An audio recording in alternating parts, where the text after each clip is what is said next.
আলহামদুলিল্লাহ, মহান আল্লাহ পাক রব্বুল আলামিনের দরবারে লাখো কোটি শুকরিয়া যে আল্লাহ পাক রব্বুল আলামিন আপনাকে আমাকে আল্লাহর ঘর মসজিদে জুমার নামাজের উদ্দেশ্যে আসার এবং বসার তৌফিক দান করেছে। সেই বিশ্ব মালিক, বিশ্ব প্রতিপালকের দরবারে শুকরিয়া দান করি, বলি আলহামদুলিল্লাহ। আলহামদুলিল্লাহ।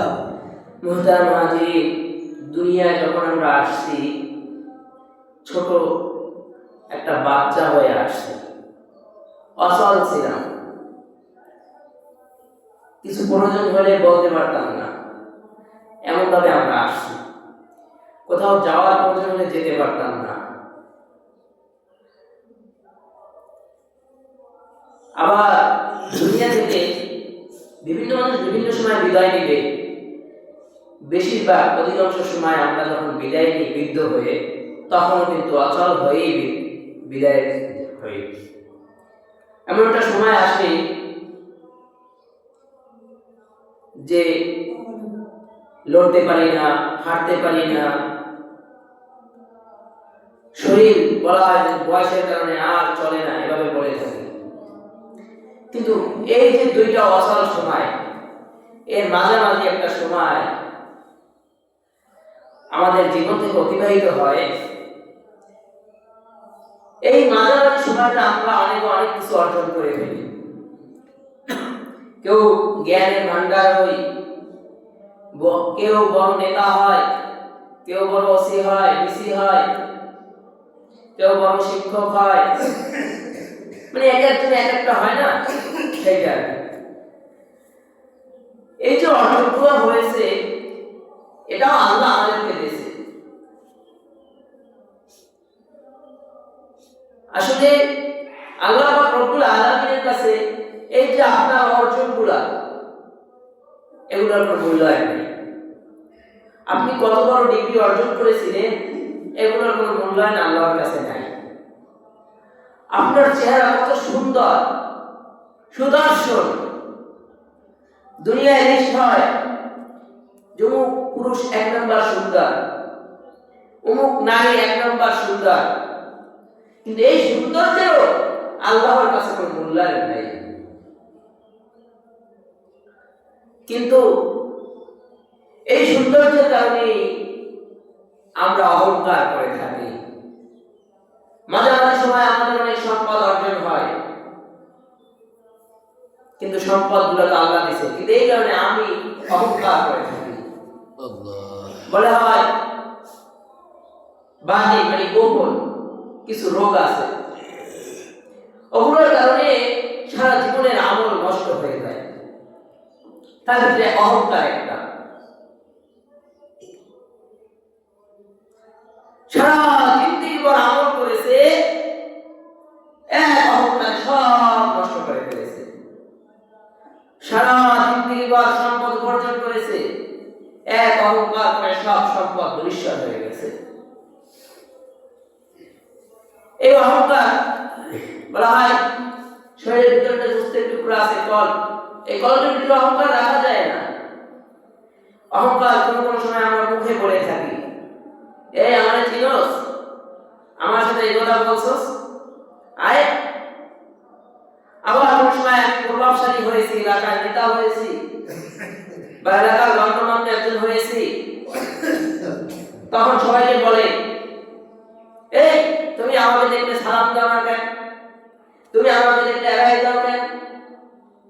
হ্যাঁ, আমি এত বড় নেতা হয়ে গেছি, আমি অমুক শিক্ষক হয়ে গেছি, মানে বিভিন্ন প্রকার যেটা অর্জন করে, এই অর্জনের কারণে অহংকার এসে যায়। আবার এইটা মুখে প্রকাশ করছে, আবার কিছু আছে দেখাই অহংকার প্রকাশ করে। দামি জামা গায়ে দিচ্ছে তো কোথাও বসে একটু প্রকাশে এরকম লাড়াচাড়া করে, মানে দেখায় যে দেখো আমি একটা ভালো জামা গায়ে দিচ্ছি।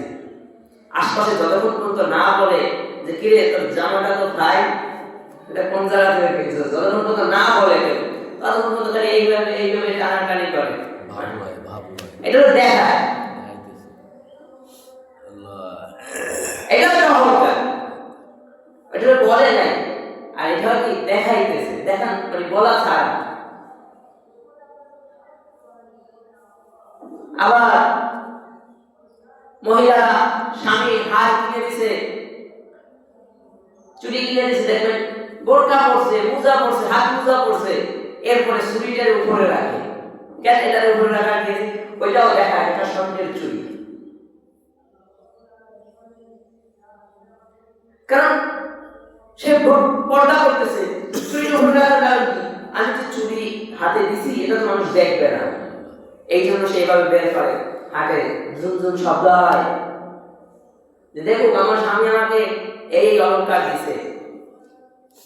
এটা টাকা বুড়ি, অহংকারী। অহংকার করে তো সব ধ্বংস হয়ে যায়। ছাত্র একই পাশাপাশি বসে পড়ালেখা করছে, অহংকার করছে, কোন ছাত্র তো ধ্বংস হয়ে গেছে। আমি এরকম বহুত দেখছি। নিজের থেকে কিছু না বলা, তবে কিছু কথা নিজের ভিতর থাকলে সেটাকে শিক্ষার জন্য বলা যায়। আমি একটা মাদ্রাসায় হেড শেষ করে শুনাইতে গেছি। তখন ওই মাদ্রাসার ভিতরে বয়সের দিক থেকেও, লেখাপড়ার দিক থেকেও, সব দিক থেকে আমি সিনিয়র সবার করে। ওখানে একটা ছাত্র ছিল, এটাকে বোঝানোর জন্য বলা, আমি তো ওখানে সবচেয়ে বড় ছিলাম সেটা না। একটা ছাত্র ছিল, মাদ্রাসা যারা হাফিজি করে ওরা 3 টাইম পড়া দেয়। একটা ছেলে ছিল 3 টাইম পড়া, সকালে ফজরের আগের পড়া, ফজরের পরের পড়া, আবার জোহরের আগের পড়া, 3 টাইমের পড়া ও সবাই আগে দিত। ওর আগে কেউ কোনো সময় পড়া দিতে পারত না। আর একটা ছেলে ছিল পড়া পারত না। অনেকেই থাকে এরকম, যেটা আমি দুইজনের কথা বলতেছি সেই জন্য। ও পড়া পারত না, মাইক খেত।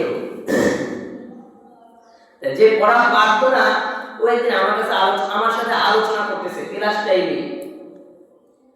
আর সারাদিন তো পড়ার ভিতরে বসে থাকবে, কতক্ষণ আর পড়তে ভালো লাগে। কিন্তু অনেক সাথে গল্পও করে, আবার অনেক সাথে কাজের কথাও জিজ্ঞাসা করে যে ভাই আমি পড়া পারি না, দৈনিক বিরিয়ানি খাই। তাই বললাম এইভাবে পড়ো।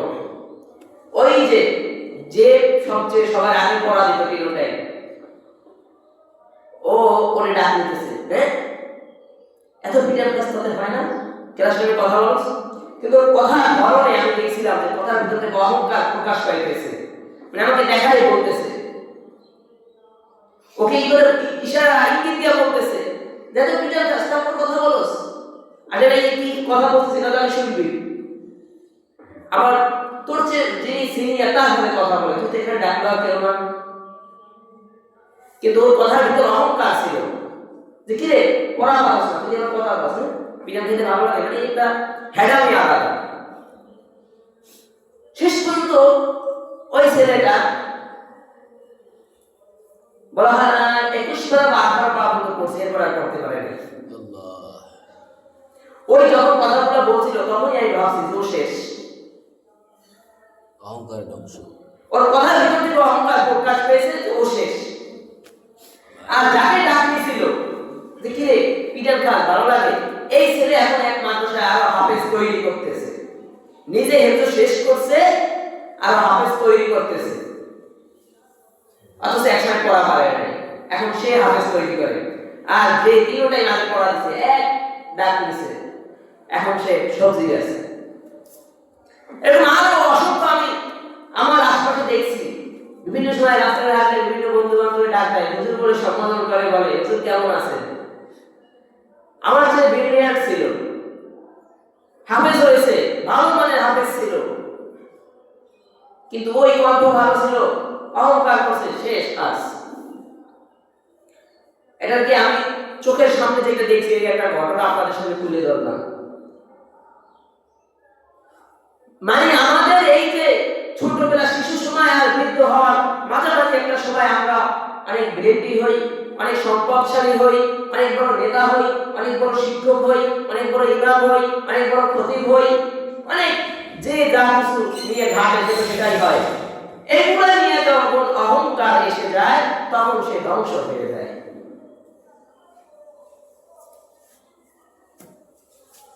অথচ সাহাবী আবু বকর রাদিয়াল্লাহু তাআলা আনহু, তিনি আমিরুল মুমিনিন। এই আমিরুল মুমিনিন আবু বকর রাদিয়াল্লাহু তাআলা আনহু রাত্রিবেলা বের হইছে। হযরত সিদ্দিক আকবর রাদিয়াল্লাহু তাআলা আনহু রাতে হাঁটতেছে, মুখ পেছনে ছিল। আর হযরত ওমর এসে গেছে। আবু বকর রাদিয়াল্লাহু তাআলা আনহু হযরত ওমর রাদিয়াল্লাহু তাআলা আনহুকে সালাম দিলেন। ওমর রাদিয়াল্লাহু তাআলা আনহু সালামের উত্তর দিয়ে বলে, কে? বলে, আমি আবু বকর। বলে, আমিরুল মুমিনিন, আপনি কোথায় যাচ্ছেন? বলে, ওখানে এক বৃদ্ধ বিধবা মহিলা আছে, তার খেদমত করতে যাচ্ছি, যাতে তার কিছু খেদমত হয়। কারণ আমি আমির, আমি এই এলাকার নেতা। আর যদি আমি তার খবর না রাখি, হাসরের ময়দানে তিনি আমার নামে মামলা দিবে। এখন কি এরকম খুঁজে আমার এলাকায় কয়েকজন অসহায় আছে, খুঁজে ভোট নেওয়ার আগে, পরে আর খুঁজে না। অথচ সিদ্দিক আকবর রাতে ঘুম রেখে তারপর খেদমত করতে যায়।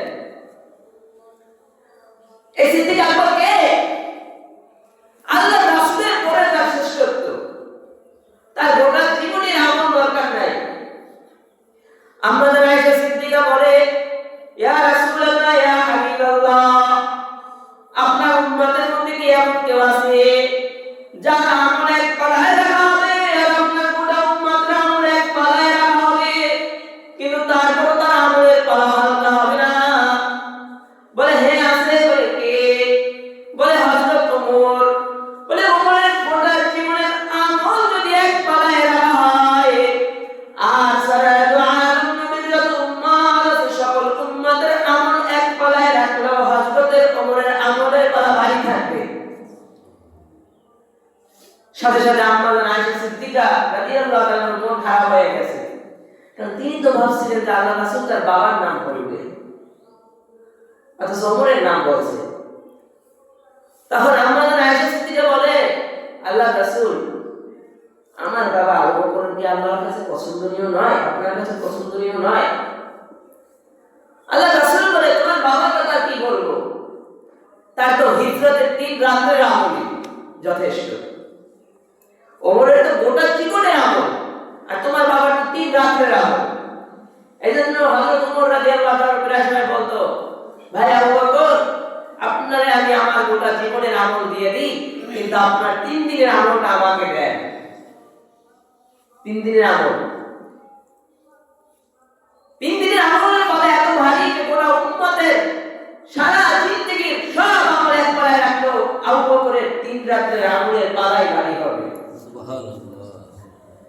জান্নাতি একজন সাহাবী, ইনি যায় রাত্রিবেলা বিধবা নারীর খেদমত করতে, বৃদ্ধা নারীর খেদমত করতে। হযরত ওমর বলে, এই জন্যই তো আপনি শ্রেষ্ঠ সাহাবী আল্লাহর রাসূলের পরে। ইতিমধ্যে হযরত ওমর রাদিয়াল্লাহু তাআলা তাকায় দেখতেছে হযরত আবু বকর সিদ্দিক রাদিয়াল্লাহু তাআলা ওর পায়ে জুতা নাই। হযরত ওমর ডাক দিয়ে বলে, আমিরুল মুমিনিন, আপনার কি জুতা নাই? একজোড়া জুতা কেনার কি টাকা আপনার নাই? আবু বকর ডাক দিয়ে বলে, ভাই ওমর, জুতা আমার আছে। বলো না, এই গভীর রজনীতে যদি আমি জুতা পায়ে দিয়ে হাঁটি, আর আমার জুতার শব্দে যদি কোনো তাহাজ্জুদে ডিস্টার্ব হয়, আমার জুতার শব্দে যদি কোনো ঘুমওয়ালার ঘুম ভেঙে যায়, আমার জুতার শব্দে যদি কোনো বাচ্চার ঘুম ভেঙে যায়, হাসরের ময়দানে এই মামলাগুলোর জন্য আমি আল্লাহর কাছে কি জবাব দিব? শ্রেষ্ঠ একজন মানুষ তখনকার নেতা আবার, কিন্তু পায়ে জুতা দিয়ে হাঁটে না আল্লাহর ভয়ে। কতটা বিনয় ছিল! জান্নাত, আল্লাহ রাসূল বলছে আবু বকর জান্নাতি, কিন্তু তাদের অহংকার আসে না। আমাদেরকে যদি কেউ বলতো জান্নাতি, তাহলে তো আমার কারণে এলাকায় কেউ হাঁটতে পারতো না। অমুক হুজুর বলছে আমি জান্নাতি। এই ছিল সাহাবাদের জীবনী। হযরত ওমর তার খাদেমকে ঘোড়ায় উঠিয়ে নিজে ঘোড়া টানে। অহংকার থাকলে বলতো ওমর সারা অর্ধ জাহানের অর্ধ পৃথিবীর রাজত্ব করে তখন। ওই সময় তার খাদেমকে বলে ঘোড়ায় ওঠো, আর নিজে ঘোড়া টানে। আর এখনকার নেতারা যদি রাস্তায় বের হয়, যদি মৃত্যু সজ্জায় কোনো রোগীও থাকে, তারপরে বলে গাড়ি বন্ধ, আগে নেতা যাবে এখান থেকে। কি অথচ সামান্য অল্প একটু রাজত্ব করে আর অর্ধ জাহানের রাজত্ব করছে। কোথায় পার্থক্য? অহংকার করলে সম্পদ ধ্বংস হয়ে যায়। অহংকার করলে যে যেখানে থাকে তার অহংকারের কারণে তার পদমর্যাদা ধ্বংস হয়ে যায়। এক জামানা ছিল, যে জামানার জবরদস্ত একজন বুজুর্গ ছিল, আবু আব্দুল্লাহ উনদুলুসি রাহমাতুল্লাহি আলাইহি। আবু আব্দুল্লাহ উনদুলুসি রাহমাতুল্লাহি আলাইহি 30,000 হাদিসের হাফেজ ছিলেন। আমরা 2টা 5টা 10টা হাদিস মুখস্থ করলে আমাদের কালেমামে এতও থাকতে পারে না, আমি বড় আলেম। অথচ আবু আব্দুল্লাহ উনদুলুসি রাহমাতুল্লাহি আলাইহি 30,000 হাদিসের হাফেজ ছিল। 30,000 সনদ সহ মুখস্থ ছিল। বলা হয় 30,000 হাদিসের হাফেজ, তার সাথে পবিত্র কোরআনেরও হাফেজ ছিল। তার মুরিদের সংখ্যা কোন জায়গায় বলে 12,000, কেউ বলে 30,000, কেউ বলে 40,000। হাজার হাজার তার মুরিদ ছিল। তবে বর্তমান জামানার মুরিদের মতো মুরিদ না, গাঞ্জাখোর মুরিদ না, বিড়িখোর মুরিদ না। সব মুরিদগুলোও ছিল জবরদস্ত ওরা বুজুর্গ। তার মুরিদ ছিল জুনায়েদ বাগদাদী রাহমাতুল্লাহ আলাইহি, তার মুরিদ ছিল শিবলি রাহমাতুল্লাহি আলাইহি। বড় বড় বুজুর্গরা তার মুরিদ ছিল। ইরাক বা ইরানে ছিল। তাদের দেশ থেকে সৌদি আরবের উদ্দেশ্যে রওনা দিতে হজ করতে এই বিরাট আলেমের বুজুর্গদের কাফেলা একসাথে হয়েছে যে শায়েখ আব্দুল্লাহ উনদুলুসির সাথে আমরা হজে যাব। সফরে বের হওয়ার পর তাদের পানির প্রয়োজন দেখা দিলে পানি খুঁজতে খুঁজতে একটা খ্রিস্টান পাড়ায় চলে গেল। খ্রিস্টান পাড়ার ভিতর ঢুকে যখন গেল, গির্জার সামনে গিয়া দেখতেছে ওরা মূর্তি পূজা করতেছে, মূর্তির ইবাদত করতেছে।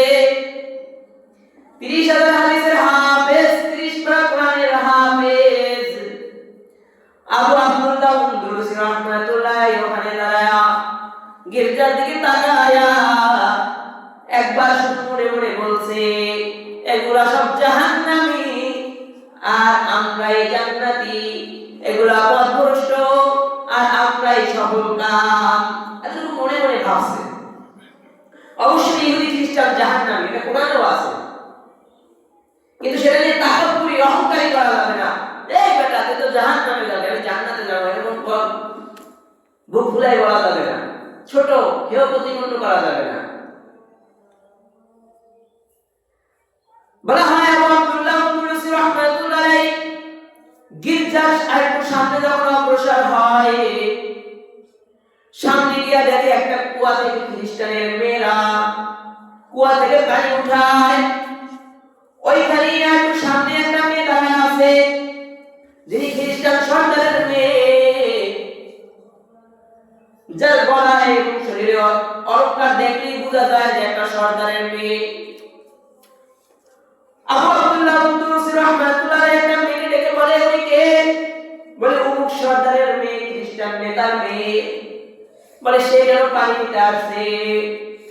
বলে সে এজন্য পানি নিতে আসছে, তার বাবা চায় না সে অহংকারী হোক, সে তার সম্পদ নিয়ে বড়াই করে এটা চায় না, এই জন্য পানি নিতে আসছে। আবু আব্দুল্লাহ উনদুলুসি রাহমাতুল্লাহ আলাইহি ওইখানে 3 দিন অবস্থান করলো। 3 দিন অবস্থান করার পরে মুরিদরা বলে, শায়েখ 3 দিন হয়ে গেল, খাবার দাবার মাল সামানা সব হিসাব করে নিয়ে বের হয়েছে, এখানে যদি এত সময় নষ্ট হয় তাহলে আমরা বিপদগ্রস্ত হব। আবু আব্দুল্লাহ উনদুলুসি রাহমাতুল্লাহ আলাইহি বলে, তোমরা চলে যাও, আমি যাব না। বলে কেন যাবেন না?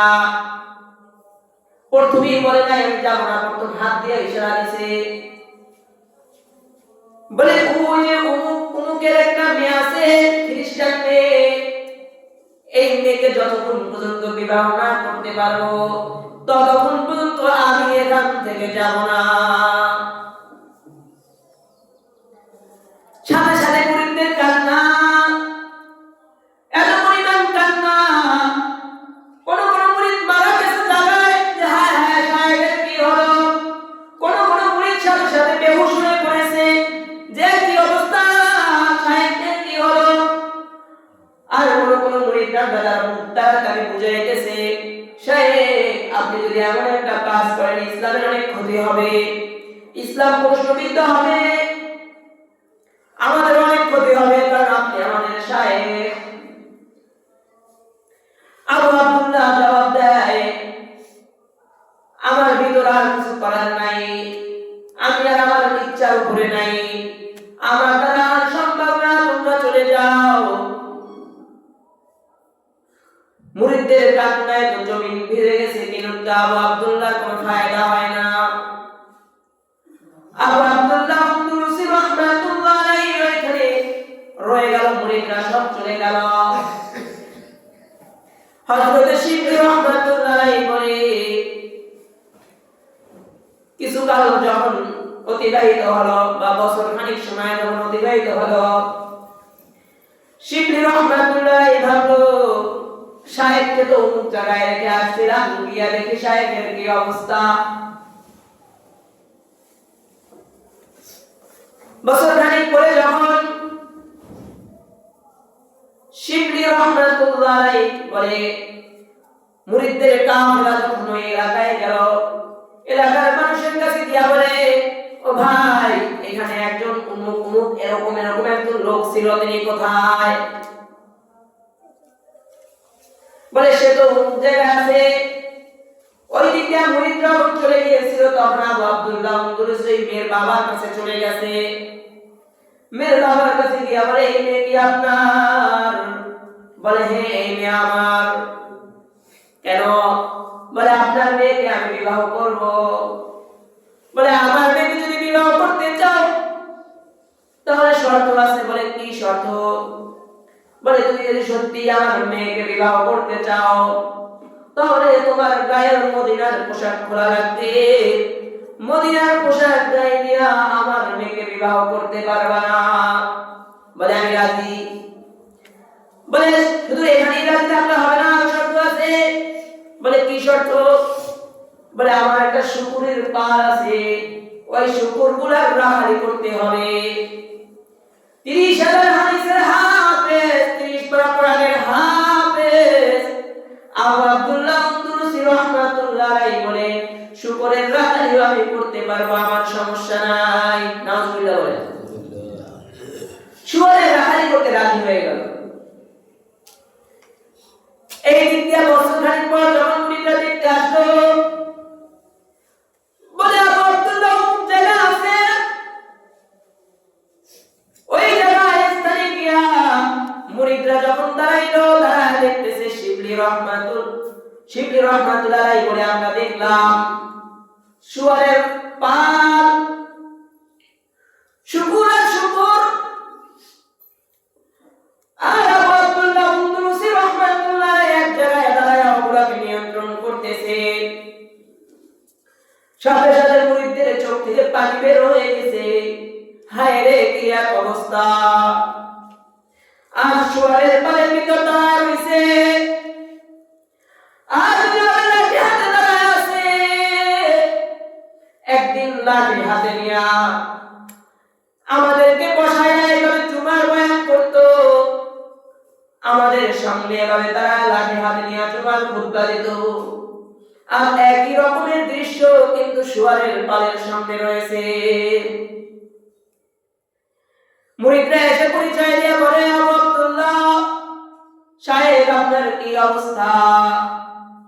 বলে এই তো এই অবস্থায় আছি। বলে কিভাবে হইল?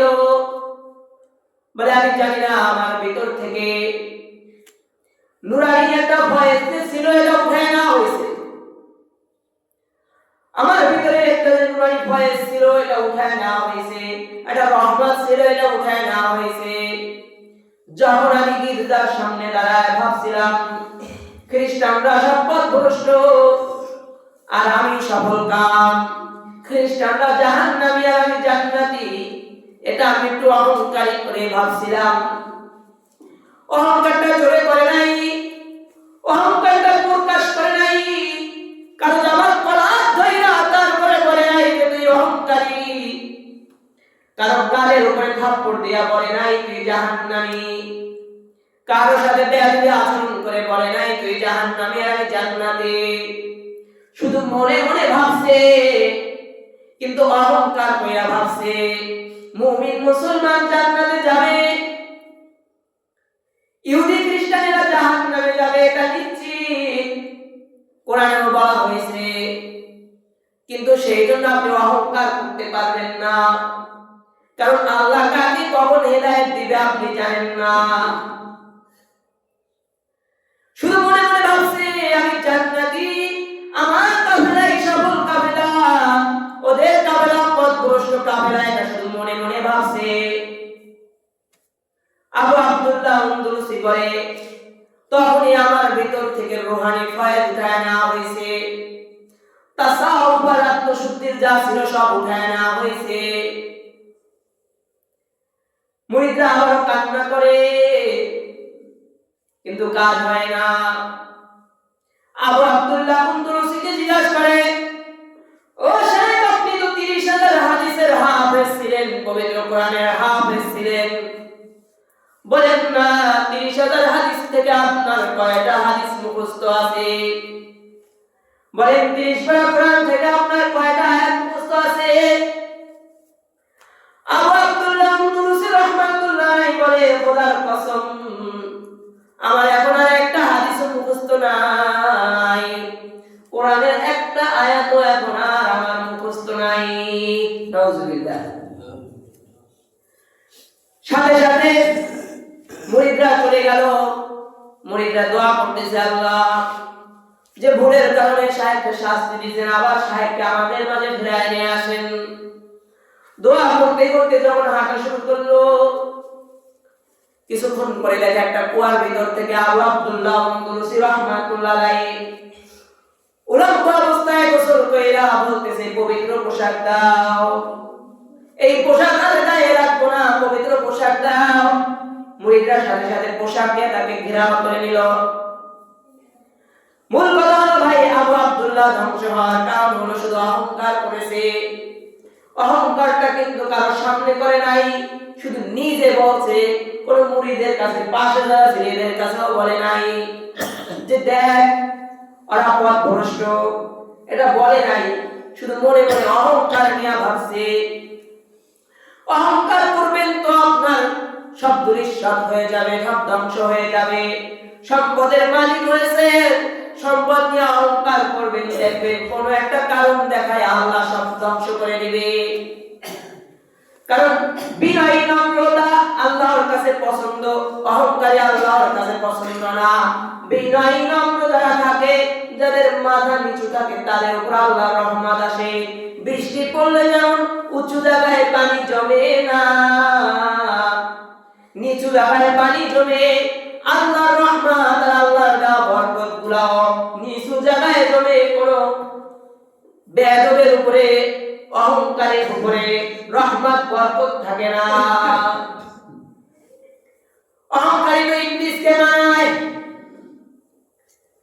মানায় কিভাবে? সেটা এমনি অহংকারী বলে, আদমকে বানায় বলে ফেরেশতা সিজদা করো। ইবলিস আদি শয়তান ছিল, কিন্তু ইবাদত করতে করতে মালায়েকাতুল মালায়েকা হয়ে গেছে, ফেরেশতাদের সর্দার হয়ে গেছে। ফেরেশতারা এক দামি, তাদের দামি আলাদা, তাদের মূল্যায়ন আলাদা, তারা নূরের তৈরি। অথচ এমন ইবাদত করেছে যে ফেরেশতাদের সর্দার হয়েছে, নেতা হয়েছে।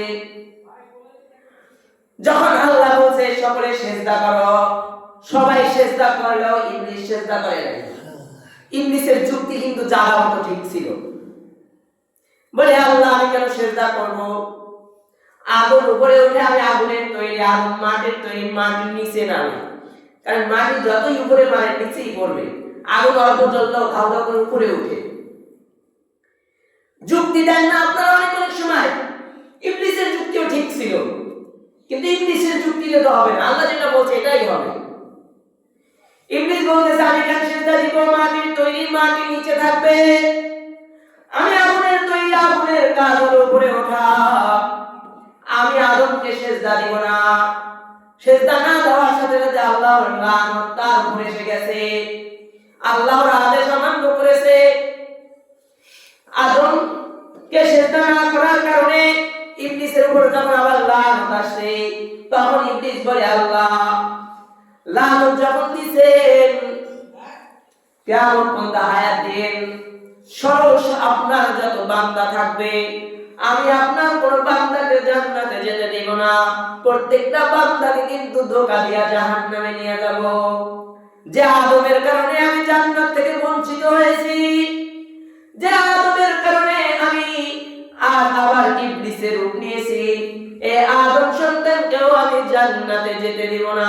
ইবলিসের ওয়াদা করছে। আল্লাহ যখন বলছে তুমি ধোঁকা দিবা, কিন্তু আমার কোন বান্দা যখন তার ভুল বুঝে বলবে আল্লাহ আমি ভুল করে ফেলেছি আমাকে ক্ষমা করে দিন, তখন আমি আল্লাহ তাকে সাথে সাথে মাফ করে দিব। এটাও আল্লাহ ওয়াদা করে রেখেছে। অতএব অহংকার যদি মানা যেত তাহলে তো অহংকার হাবিবে কিবরিয়া নবী মুহাম্মদুর রাসূলুল্লাহ সাল্লাল্লাহু আলাইহি সাল্লামকে মানায়, আর কাউকে নয়। যার আঙ্গুলের ইশারায় চাঁদ বিখণ্ডিত হয়ে গিয়েছিল, যার জন্য মরা খেজুর গাছ কেটেছে, যার জন্য অসংখ্য নিয়ামত দুনিয়াতে ছিল, যার জন্য তুর পর্বত কেটেছে, অহংকার করলে তো তাকেই মানাইতো, কিন্তু তার ভিতরে অহংকার ছিল না। অতএব আপনি যে হন, আপনি যে পদে থাকেন, আপনার যত সম্পদ থাকুক, আপনার যতই ডিগ্রি থাকুক, কোনো কিছু নিয়েই না, আপনি যা হন কোনো কিছু নিয়েই অহংকারী করা ঠিক না, বড়ত্ব করা ঠিক না। আপনার সুন্দর জামা আছে এটা নিয়েও অহংকারী করা যাবে না, মুখে বলতে পারে না, কোনো সময় দেখায় না, দেখানো যাবে না। এমনি ডরে, এমনি বাইর করে, যতক্ষণ পর্যন্ত না বলে যে কিরে তোর জামাটা তো সুন্দর, ততক্ষণ পর্যন্ত এরকম করতে থাকে সমাজে বসে।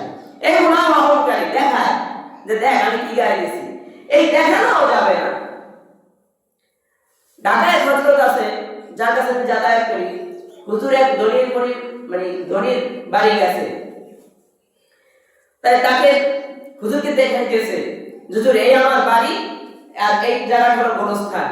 হুজুর আবার বলছে আজ আপনি এখানে গোরস্থান বানাইছেন, আপনি মারা গেলে আপনার সন্তানরা এখানে আপনাকে মাটি দিবে, তো আপনার মায়াটা আপনার সন্তানের ভিতরে থাকবে, কিন্তু আপনার নাতি এরকম যখন আসবে তাদের ভিতরে আপনার মায়া থাকবে না, তখন তো এখানে কবরস্থান ভাঙিয়া বাথরুমও বানাইতে পারে। অতএব আপনার কবরটা যদি গোরস্থানে হইতো তাহলে ভালো হইতো, কারণ গোরস্থানে কত মানুষের কবর হয় কে জান্নাতি বলা যায় না। এই বলার সাথে সাথে সেই লোক জবাব দেয় হুজুর আমার বাড়ির অমুক বস্তিতে ওই পাশে একটা বস্তি আছে, বস্তির একটা ভিখারি ছিল, ওকেও তো ওই গোরস্থানে মাটি দিছে, আমি কি সেই গোরস্থানে শুভ? সেটা মানায়? কোথায় গেছে সম্পদের মালিক হওয়ার কারণে? আরে কবরে গেলে কে ধনী আর কে গরিব এটা দেখার সময় আছে? কিন্তু তার ভিতরে এত দিমাগ এসে গেছে যে সে এটাও চিন্তা করে রাখছে অমুক ভিখারিকে অমুক জায়গায় মাটি দিছে, ওখানে কি সে শুইবে? এটা হয়? অতএব এরকম বিভিন্ন ভাবে অহংকার আসতে পারে, এটা শয়তানের কাজ, কিন্তু অহংকার করা যাবে না। আল্লাহর কাছে দোয়া করা সবসময় আল্লাহ আমাকে অহংকার রিয়া মুক্ত ইবাদত করার, ইবাদত নিয়ে অহংকার করা যাবে না। আমি ইবাদত আপনি করছেন, নফল ইবাদত করছেন, বইলে বেড়ায় আমি জানেন আজকে 2 রাকাত তাহাজ্জুদ করছি, আজকে 11 রাকাত তাহাজ্জুদ করছি, সারা রাত ইবাদত করেছি। না, ইবাদত করেছেন আল্লাহর জন্য, জিনার জন্য করেছেন, তিনি দেখছেন, এটাই যথেষ্ট, প্রকাশ করতে হয় না। আরে বেটা আমি 5 ওয়াক্ত নামাজ পড়ি, তুই কয় ওয়াক্ত নামাজ পড়ো, আমি প্রত্যেকদিন কোরআন শরীফ পড়ি, তুই কয়দিন কোরআন শরীফ পড়ো, এভাবে বিভিন্ন সময় বলে থাকে না, কিন্তু এগুলো বলা ঠিক না। এই সামান্য অহংকারের কারণে আপনার সারা জিন্দেগির ইবাদত নষ্ট হয়ে যাবে। এইজন্য ইবাদত করেও অহংকার করা যাবে না, সম্পদ নিয়েও অহংকার করা যাবে না। আপনার পদ মর্যাদা যা থাকুক আপনার অর্জিত, কোনো কিছু নিয়েই কোনো সময় অহংকার করা যাবে না।